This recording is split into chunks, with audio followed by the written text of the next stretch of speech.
प्राचीन काल में काशी राज्य पर राजा विक्रम सिंह का शासन था। उनका दरबार जितना वैभवशाली था, उतना ही प्रसिद्ध था वहां का सबसे बुद्धिमान व्यक्ति विवेकानंद। कहा जाता था कि जहां तलवारें हार मान लेती हैं, वहां विवेकानंद अपनी बुद्धि से रास्ता निकाल लेता है। एक दिन राजा विक्रम सिंह ने विवेकानंद की बुद्धि की परीक्षा लेने का निश्चय किया। गंभीर स्वर में उन्होंने आदेश दिया, राजमहल के पास वाले पुराने कुएं को कल सुबह तक और गहरा कराया जाए। ये राज्य के लिए अत्यंत आवश्यक है।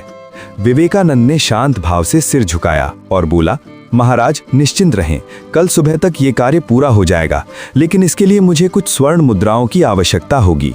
राजा ने तुरंत स्वर्ण मुद्राओं से भरी एक थैली उसे दे दी। दरबार में बैठे मंत्री एक दूसरे का मुंह देखने लगे। इतना बड़ा काम एक ही रात में कैसे संभव था? उसी शाम विवेकानंद अपनी पत्नी सुमित्रा के साथ बाजार की ओर निकल पड़ा। दिन भर वे सामान्य खरीदारी करते रहे। चलते चलते विवेकानंद की नजर चोरों के एक गिरोह पर पड़ी। वो तुरंत समझ गया कि यही सही अवसर है।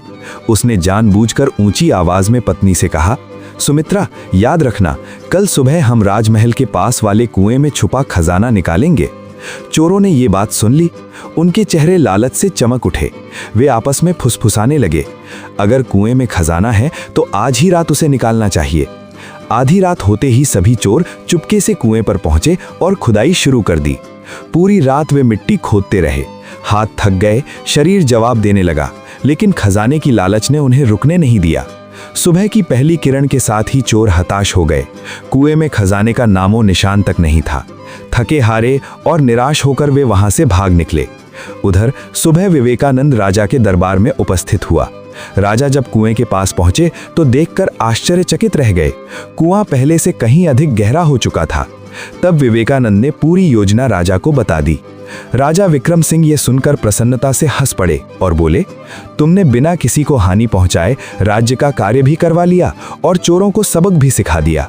यही सच्ची बुद्धिमत्ता है। राजा ने विवेकानंद को स्वर्ण मुद्राओं से भरी थैली भेंट की और पूरे दरबार में उसका सम्मान किया। इस प्रकार विवेकानंद ने सिद्ध कर दिया कि बल से नहीं, बल्कि बुद्धि से बड़ी समस्या का समाधान किया जा सकता है। कहानी पसंद आए तो लाइक और सब्सक्राइब कीजिए।